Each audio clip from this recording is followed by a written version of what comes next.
Assalamualaikum warahmatullahi wabarakatuh. Perkenalkan, nama saya Arsanda Putri Sri Rahayu dari kelas 12 MIPA 1.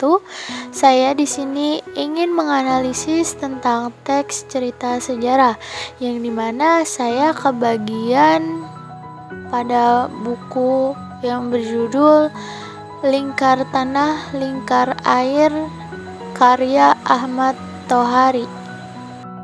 Buku ini menceritakan seorang pemuda kampung yang berjuang mempertahankan kemerdekaan Republik Indonesia di bawah Panji Hizbullah.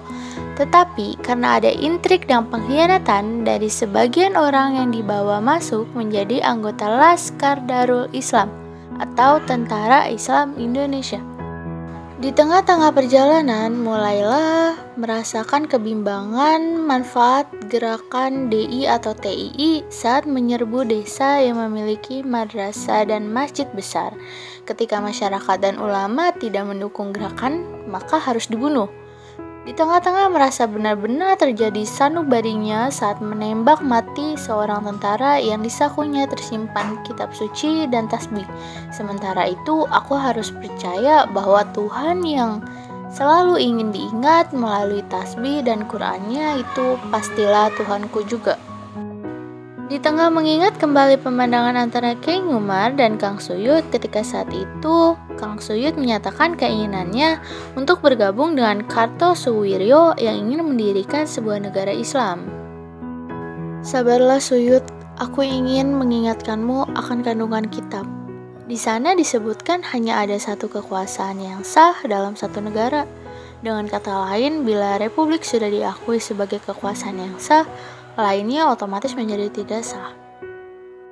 Di tengah munculnya harapan untuk bertemu dengan istri dan anak, menjadi warga kampung, bertani, dan hidup tenang pasca Kartosuwiryo tertangkap, seluruh laskarnya diminta untuk menyerahkan diri dengan jaminan pengampunan nasional.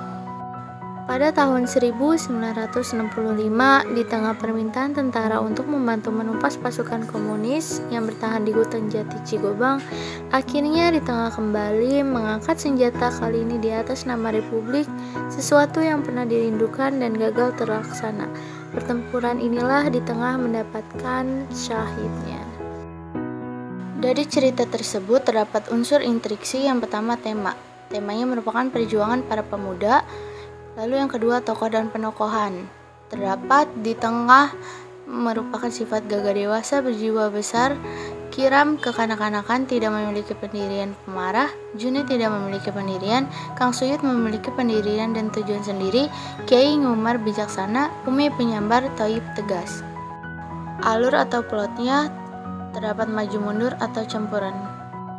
Lalu selanjutnya terdapat latar atau setting. Pertama, latar tempatnya hutan Jati Belantara, rumah penduduk, rumah orang tua Amit, rumah Kiai Ngumar, rumah Kang Suyud, rumah kerabat Umi, lereng gunung, tempat persembunyian Amit, pinggir rel kereta, markas tentara Republik.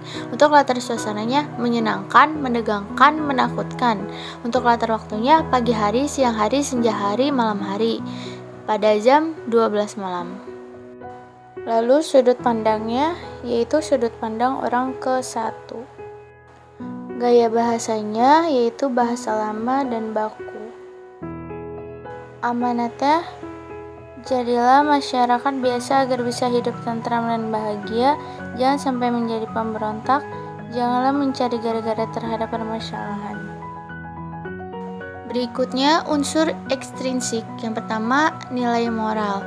Berkatalah yang baik untuk yang lebih tua dan hormati dan ikutilah apa kata mereka, karena mereka mengetahui banyak hal dibandingkan orang muda. Saling tolonglah kepada sahabat maupun kerabat. Yang kedua, nilai budaya. Terdapat pada dahulu kala ketika seorang yang melahirkan, keluarga atau kerabat atau penduduk sekitar akan mencari dukun, bayi atau bidan. Pernikahan merupakan hal kewajiban ketika dua pasangan dianggap dewasa. Yang ketiga, nilai agama. Berjuanglah demi agama karena Tuhan adalah nomor satu untuk para umat manusia. Janganlah berada di fatwa yang sesat. Buktikanlah semua melalui kitab. Mohonlah kepada Tuhan yang Maha Kuasa jika berada di situasi sesulit apapun.